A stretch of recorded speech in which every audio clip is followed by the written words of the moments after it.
to two of the finest wide receivers in football. James Lofton right there, and the other deep threat, John Jefferson. They are the core of the Packers' attack, but they will be challenged by a strong Dallas secondary that has a habit of coming up with the big plays at the right time.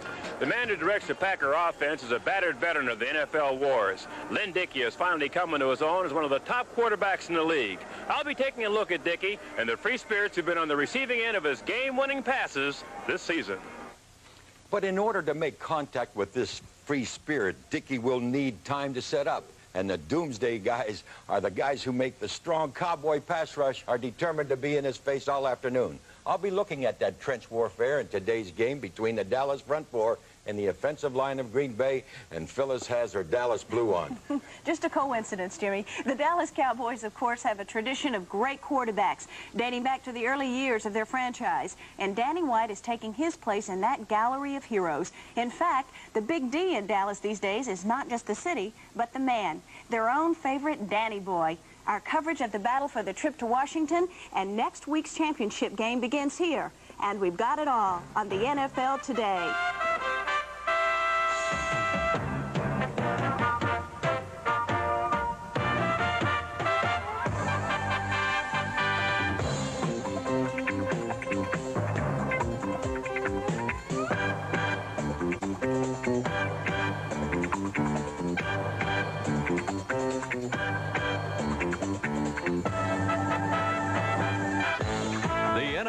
Today is sponsored by the 1983 Volkswagens. Nothing else is a Volkswagen. And by True Value Hardware Stores. True Value, more than just a name. It's our way of doing business.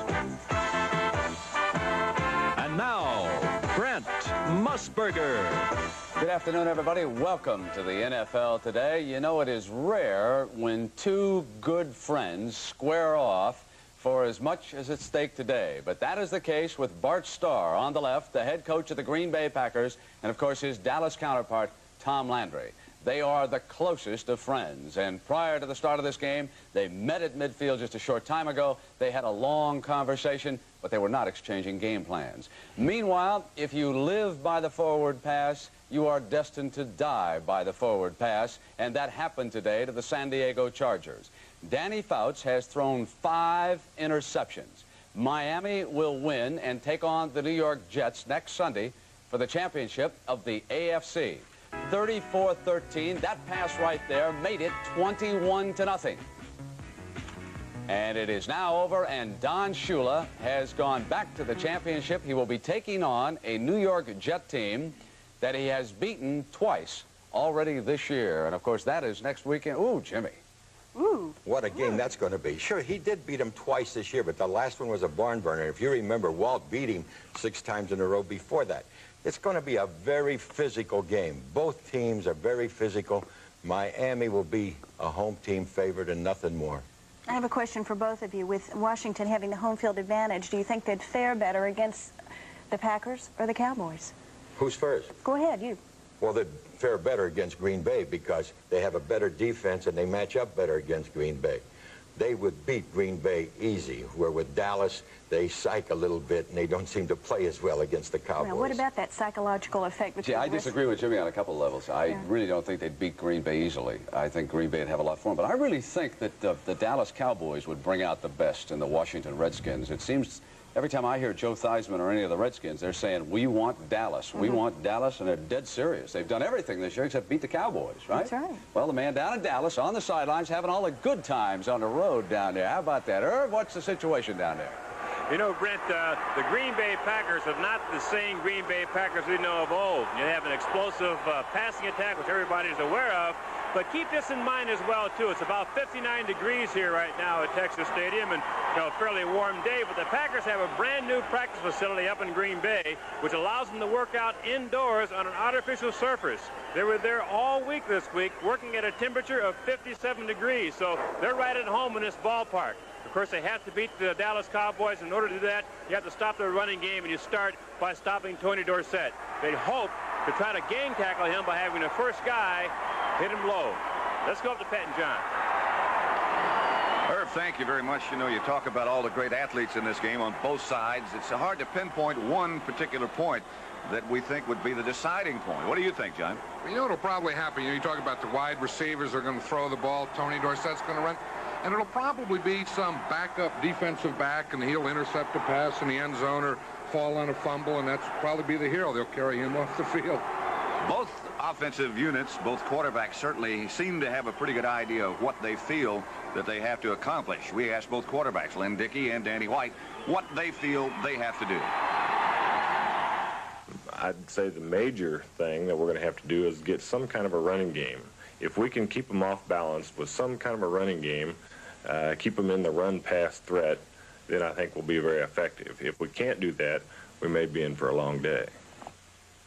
The thing that we can't do that we did last week is give the ball up with turnovers. We've got to control the ball, hold on to it, and when we get down there, we've got to score points and get the ball in the end zone. Last week, we ended up kicking field goals 3 times when we really probably should have gotten the ball in the end zone, and we need to do that this week. Both of those two things sound like pretty good ideas. Well, you know what they were both talking about? They're putting a lot of pressure on those offensive lines, especially the offensive line of the Green Bay Packers. Should be a dandy. Now let's go back to Brent Westberger. Hi, Pat and John. Thank you. And I should point out that earlier in a conversation with him, they reported that John Dutton, the defensive lineman for the Dallas Cowboys, is very questionable. He may be able to go, but not as a starter. The same holds for running back Ron Springs. Robert Newhouse will step into the Cowboys starting lineup. We'll continue with Jimmy the Greek on the NFL Today in just a moment.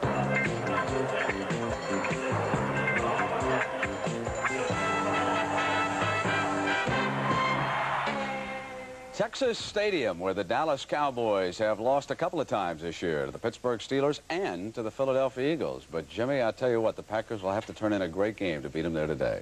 No question about it. Any quarterback is only as good as his blockers, the men up front. Lynn Dickey knows how true that is. If the Packers are to win today, they will have to stop the great Palace pass rush. And that's a tall order, maybe just a little too tall. Forget about the glamour boy passers and runners. Today's playoff game is going to the team that excels in the hand-to-hand combat along the line of scrimmage. For the Green Bay Packers, survival is a matter of holding off doomsday. This is the doomsday defense. Their object is to seek out and destroy Lynn Dickey, the quarterback of the Green Bay Packers. But if they give Dickey time to pass, you'll see an aerial circus in Texas Stadium like there's never been before. Dickey can detonate James Lofton, or he can pull the fuse on Johnny Jefferson. Now, these are the scenes Dallas cornerback Everson Walls sees in his worst nightmares. I need to talk to Ed and Harvey and the guys and see just exactly what's on their minds, because we don't want Dickey to just stand back there and have a go at it. But the Packers have other ideas. 4-3, set. Here, get out. Now move it. Stay on it, keep it up. If we can keep them away from Lynn, we can light up that scoreboard. I think if we can give Lynn some time, I think the secondary of Dallas is going to have a long afternoon. Oh, there's a possibility of it being a long afternoon. We're going to gear ourselves up, and I'm sure that when we hit the field Sunday, we're going to be after Lynn Dickey. And when the Cowboys start corralling quarterbacks, few passers can escape the lasso. Randy White and Too Tall Jones are headed for the Pro Bowl, and it's no secret why. But are the Packers overwhelmed? Hey, they don't seem to be. In no way are we in awe of the Dallas Cowboys. They have an excellent front four, and that is their strength of their defense. They're a good, consistent unit. I don't think they're the best front four in the league, and I don't think they're the best pass rushing front four in the league. He has his own thoughts. I got mine, and we'll just see Sunday. That was a real love tap that Randy White gave you coming in there, Greg. You know something? I want to tell you something about Randy White. He is so peeved at some of the publicity that he's had so far. He's going to play a Super Bowl. Has he had that bad a season? Well, it hasn't been as great as it was before. You know, he's been all-pro, all-pro, all-pro. Then he shouldn't be mad at the critics. He should get mad at himself. Play harder. He is. All right, let's take a look at the game, Jimmy. How do you analyze this one? Pressure. This is the whole thing. $70,000 is up there to the winner, okay? Consequently, the Dallas Cowboys are a little bit richer, and they may take this pressure a little bit better. The pressure's going to be on Starr. No question about it. Both teams will try to establish a running game, and I think one thing will happen. Landry will be the difference in the pressure. And the Cowboys will come through in the end, you think? In a But Jimmy, high-scoring game, though. is this Cowboy team as good as Landry's recent ball clubs? No. Danny White is not a Roger Staubach. Let's start with that one right there, and it ends right there. All right, Jimmy. And the NFL Today continues on CBS in just a moment.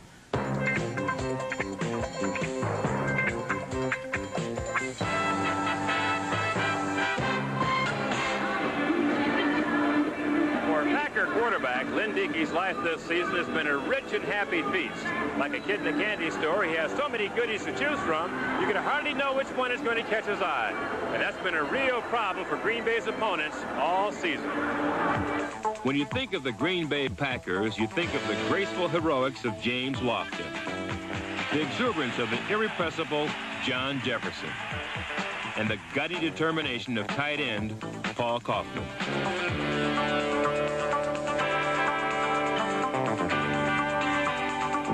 Almost unnoticed is Lynn Dickey, an immobile, battered old warhorse, better known for his injuries than his invincible passing.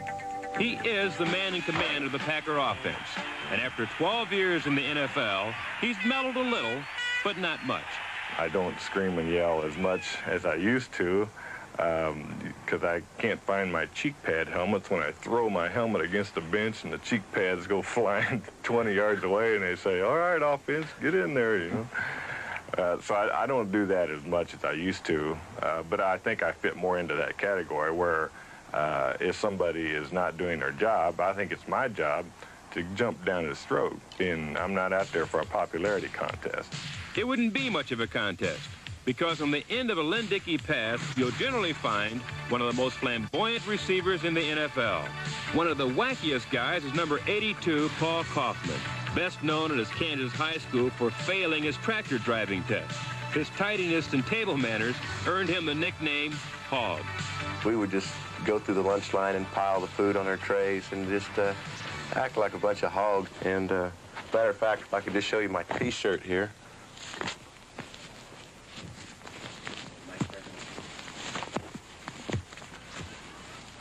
As you can see, hog is not just a name, it's a way of life.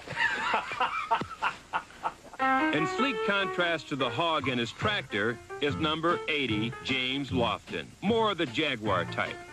I always like to think of myself as a subtle elegance, not overstated, not understated, but, you know, pretty contemporary. And I think the type of receiver I am fits into the game very well today, and I think my personality and my lifestyle blend into today's living. There's a lot of character in those characters, and Lynn Dickey has total confidence in all of them.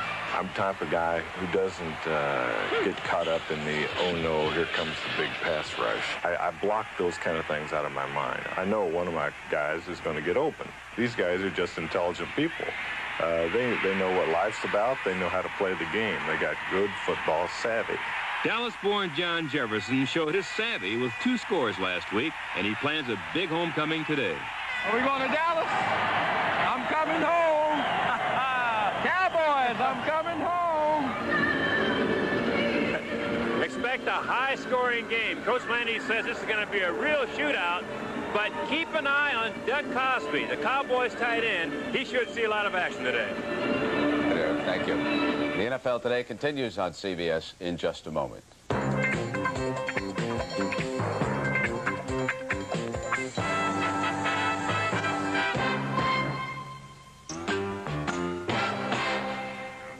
3 years ago, when Roger Staubach retired as the Dallas Cowboy quarterback, the torch was passed to Danny White, who was finally coming into his inheritance, and in more ways than one.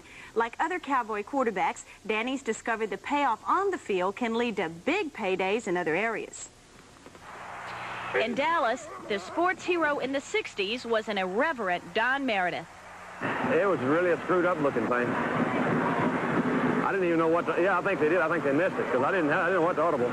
In the 70s, Roger Staubach thrilled Cowboy fans. Staubach going deep for Tony Hill, who's all alone. Caught, touchdown. Going down, baby. We are going to the Super Bowl. We can beat anything coming our way. And now, in the 80s, Danny White is on his way to attaining the same level of success as Meredith and Staubach. It's true that as the Dallas Cowboy quarterback, I have a tremendous heritage to live up to, but not because of what Roger did. I want to someday be able to walk up to him and say, I'm a better quarterback than you ever were, Raj. And I've got a long ways to go, but I'm working on it. Dallas, Texas. It's a city where people do things with style. Thank you. Have lots of power and tons of money. And if you play your cards right, being quarterback of the Dallas Cowboys can provide you with all these opportunities. And like the quarterbacks who preceded him, Danny White appears to have the right stuff. Hey, you drinking Lipton tea? Wouldn't drink nothing else. Me neither. Lipton's The got right stuff from his cowboy years helped Meredith in gaining recognition as a commercial spokesman and broadcaster. Rolaids really does spell relief. The right stuff has helped Staubach pose burning questions. How do you spell relief? I spell relief. And already, the Cowboy quarterback mystique is paying off in numerous endorsements for Danny White.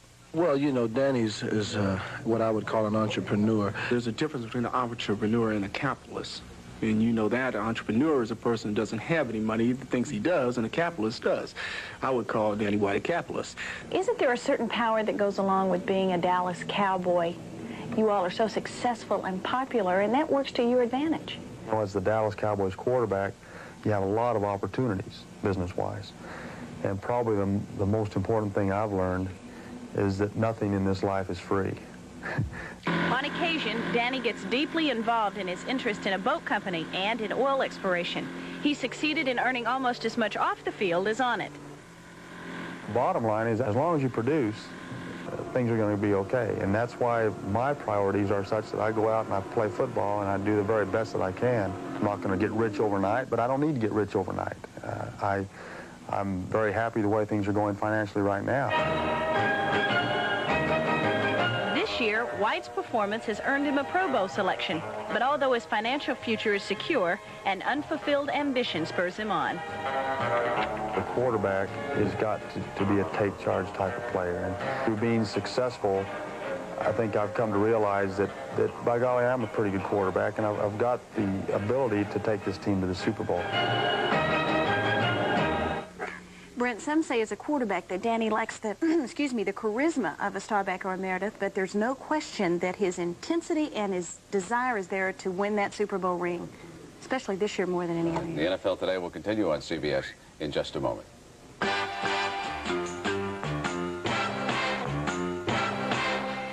Before we go to the game, a couple of honors for Phyllis and Jimmy. They don't know I'm going to mention this, but I know that Jimmy tomorrow night is going to be honored here in New York City by the Cystic Fibrosis Foundation. And Jimmy, congratulations. I know all the time you have spent with that group.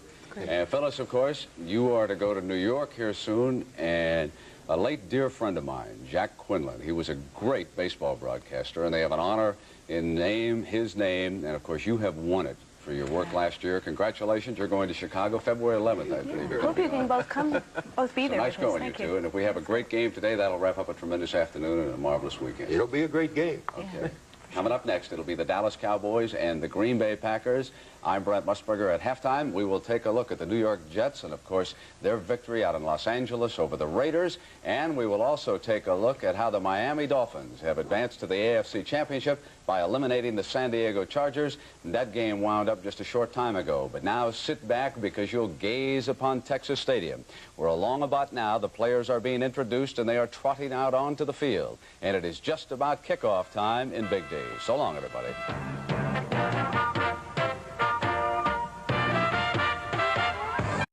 All right, Pat and John, coming up at halftime, we're going to show you how the Dolphins and the Jets got to the AFC Championship game, and Jimmy the Greek will give us the favorite for that showdown in Miami next week. And we'll get started here on CBS in just a moment.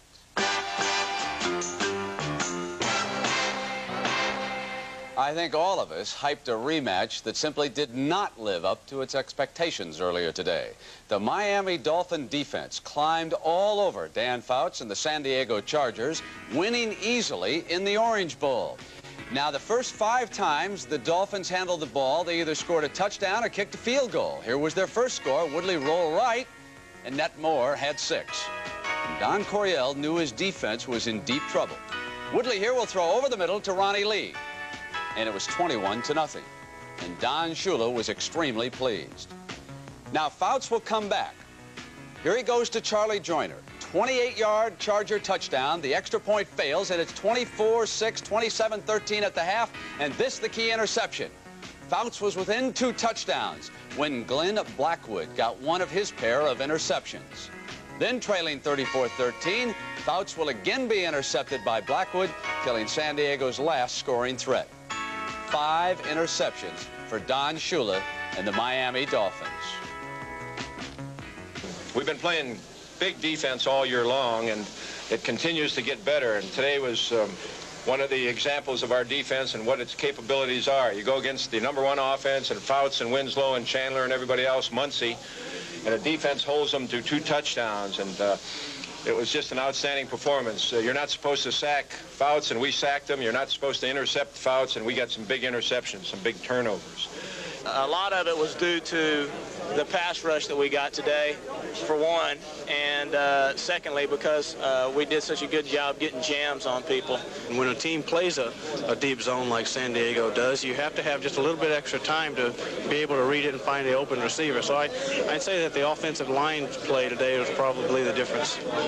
And as a result of the victory earlier today, the Dolphins now will host the New York Jets, who yesterday went out to Los Angeles and rallied in the 4th to beat the Raiders. And Richard Todd said it was Wesley Walker's speed that did it. You know, is an all-pro, and you know, we're going to use him. We threw deep quite a bit because they play a lot of zero coverage, a lot of man coverage, and you know, I challenge anybody to, you know, get up there and do that to Wesley. The Raiders, though, came back. They dominated the 3rd quarter. They scored the first 2 times they handled the ball. Here is Malcolm Barnwell getting loose. And suddenly, the Raiders were ahead 14-10. But then Richard Todd sent the burner deep, and that set up the winning touchdown. Key was that our defense really sucked it up there at the end. We fumbled. We had a 1st down, and I said, "Oh my God, we let them back in the ball game." But twice in the closing minutes, Jim Plunkett and the Raiders had a chance to pull it out. But twice, Lance Mel dropped back into that zone and intercepted for the Jets. And they advanced to the AFC Championship 17-14. There's the happiest man of all, Walt Michaels, the head coach of the Jets. And what made yesterday's victory especially sweet for Walt was that it came over his #1 enemy in the league, Al Davis, who fired him 20 years ago. Here's what happened at halftime yesterday. A phone call from Michaels came into the Jets locker room. Michaels was told the caller was the Jets chairman, Leon Hess. When Walt picked up the telephone, the caller, whoever it was, and it was not Hess, said some abusive things about New York Star defensive end Mark Gastineau. Michaels immediately suspected that Davis was behind the stunt. He hollered into the telephone, "Al Davis, I'll choke you."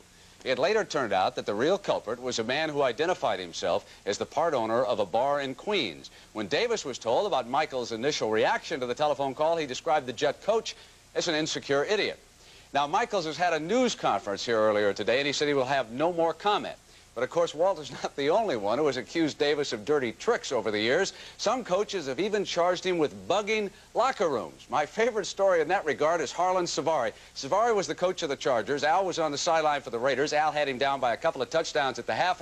Harlan was changing the whole offensive scheme of things at halftime.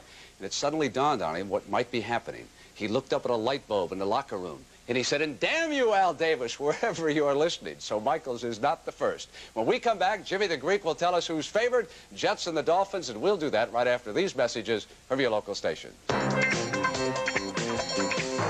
Right. Details at the store and get $100, right? Okay, I'll tell them. $100. Get a $100 rebate on the home computer from Texas Instruments. This is $100 for the people, right? Now, you're not fooling.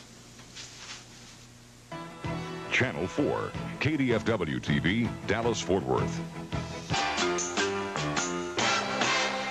Jimmy, down in the Orange Bowl. Next Sunday, it's the Dolphins and the Jets. Who will be favored? Start tossing a coin. Miami will probably be the slightest of slightest favorites, only because they're at home. That means under a field goal. They blew them out the first time they played. The Dolphins won that first match easily. I know, but what was it the second game? A toss-up of almost a tie, 21-20, and that's just what it'll be this time. All right. Jimmy, let's show everybody some highlights now from the Washington Redskins' victory yesterday over the Minnesota Vikings. Again, it was a sellout crowd in RFK Stadium. They will host the NFC Championship game next Saturday. Oh, that's the signal for John Riggins off tackle right there. Isn't that great? And here came Big Riggins. He carried it 37 times for 185 yards and 1 touchdown. But Bud Grant and the Vikings simply do not quit. And they came right back and closed to within 7 at 14-7 as Ted Brown just got to the outside on the left and dashed on in from the 18. Then Joe Theismann, who certainly has been the quarterback of the year in the NFC, went to the hero in the Lions game, Alvin Garrett, and suddenly it was 21-7, but it would have been a lot closer, except this pass from Tommy Kramer to Sammy White was inexplicably dropped in the end zone. Riggins take a bow for the great job, and then Irv Cross checked in with Joe Theismann after the game. The men up front make holes, they create creases, and then all of a sudden John will take one, it looks like there's nothing there, and he's gone 40 yards like he did towards the end of the football game. It seems like he's like a diesel. He just gets more and more and more momentum as the game goes on. And, of course, at halftime, it is 20-7 down in Dallas, and the winner goes into Washington to play the Redskins. Irv Cross is on the sidelines down there in Dallas, and so let's go down to Irv. Irv? You know, Brent, a couple of observations very quickly. When we were down here on the sideline during the pregame warm-up, we stood right next to the Cowboy team, and not one player said a word when they were going through their individual drills. Of course, concentration levels are very important in the playoff game, but it seemed kind of strange, like maybe they might have been flat. But I'm sure Dennis Thurman's interceptions, of course, sparked them. The other thing, which is very obvious to me, is that the Green Bay Packers wanted at least 2.8 seconds in their passing attack to deliver the ball. We've recorded all the passes so far. We've only recorded one time when Dickey had 2.8 seconds to throw. So the Cowboy pass rush is doing its job. Let's go up to Pat and John. Okay, Irv, thank you very much. There are two things that stand out in my mind, John. One is the thing that Green Bay dreaded most, and that was facing that 6 defensive back defense that Dallas uses, and also the ever-present turnover situation. Well, that's the thing. You know, it looks like to me, you know, that Dallas is just a playoff machine, that they have so much confidence. They're playing strong on offense and defense and special teams. And Green Bay is playing good defense, but on offense, they look a little shaky. They look a little unsure of themselves, and they don't look like they're really in sync. And, of course, those 2 interceptions, as you say, just killed them this first half. What do you think? I can't really see that they need to make any adjustment in their thinking. Their thinking was solid going in, I think. Well, probably stay away from Dennis Thurman and Everson Walls and maybe go to work on someone else. I think they'll try and sneak Philip Epps in the game a little more, get the 3 wide receiver, maybe put John Jefferson in the backfield and see what type of coverage that draws. You know, John Madden and I did the first, this is not to count Green Bay out by any means, but John and I did the first Dallas-Washington game. I don't think really anybody, up until perhaps the last couple of weeks, really thought that Washington is as good as they are. Well, I sure like them. I think that, you know, they've only lost 1 game, and I think that Dallas game, Dallas was better that day. Then I think after that game, I think Washington improved, sneaked up on a lot of people, impressed them, and I think Dallas slipped, and they went through their slump. And I think right now Washington is probably playing better than Dallas up until today. Next week will be a great game. Oh, it should be, really, and of course we'll be there. Right now, though, we've got matters at hand as the Packers and Cowboys just start to come back on the field. And we'll have the second half with Dallas leading 20-7.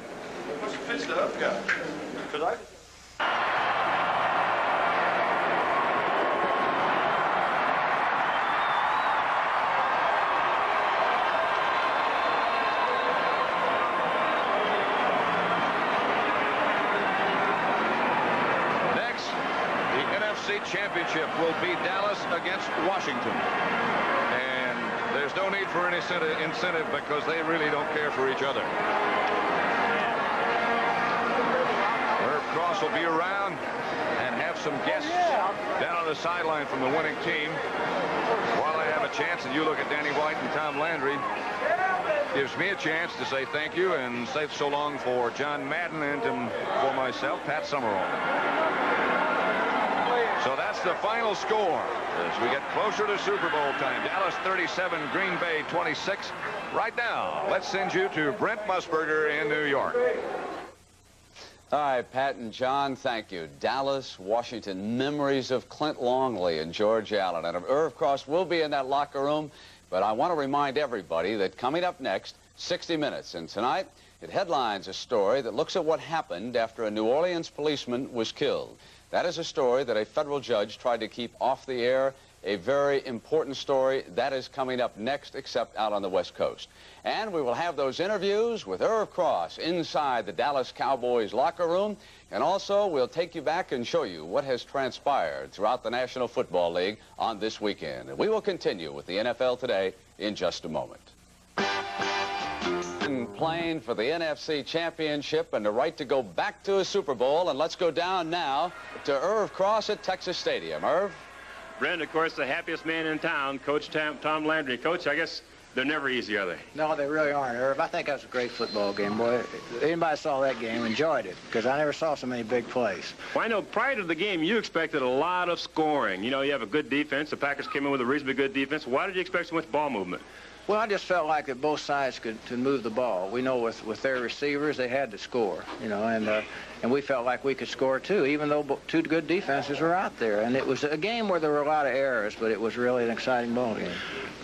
Jefferson and Lofton on the outside, two great wide receivers. Your plan coming into the game to stop them, Coach? Yeah, we tried to stop them. We doubled them up a lot in the first half, and then they started getting away on the runs a little bit on us. And then the second half, they came out and did a great job. They changed the tempo of the game. They came in their wide receivers in there, and we didn't adjust quick enough, I didn't think, to our 4-0 defense. And when we did, then we slowed them down a little bit. Coach, congratulations on another big win. Appreciate it. We got a rookie, #1 draft choice from Kentucky State, Rod Hill, who broke off a kick return for a big play to get your club started. Rod, I guess it's one of the many big plays you expect to make here, eh? Yeah, well, you know, I'm a #1 draft pick, and that's my job to play football, and I'm glad I got a chance to do it this playoff game. Do you feel pressure as a #1 draft choice coming to the Dallas Cowboys? Do you expect to step in that lineup and perform right away? Well, you know, before the draft, I talked to the Cowboys, and I knew what my situation would be once I got here, and that was to learn, you know, take it by, you know, ear. And I did that, and, you know, fortunately, it came down to my turn to play, and I did the job. Rod, tell me about the big kickoff return. Well, you know, on the first kickoff, I noticed there was an opening, but I kind of slipped to the left, so I said, I'm going to take this one straight to the right. And that's what I did. I had good blocking, and, you know, fortunately, I got down to the 9-yard line. I think the guy dived and got me, but that helped us out. All right, congratulations, Can I say hello to my mother? Go ahead. Hello, my grandma. All right, let's go back to Brent Musburger. All right, Irv, thank you. You have to be happy for that young man, because a week ago against Tampa Bay, he was burned, taken out of the lineup. His replacement in the nickel, Monty Hunter, ran in that big interception on Doug Williams. We're going to take a look at the weekend, set the stage around the NFL when we continue.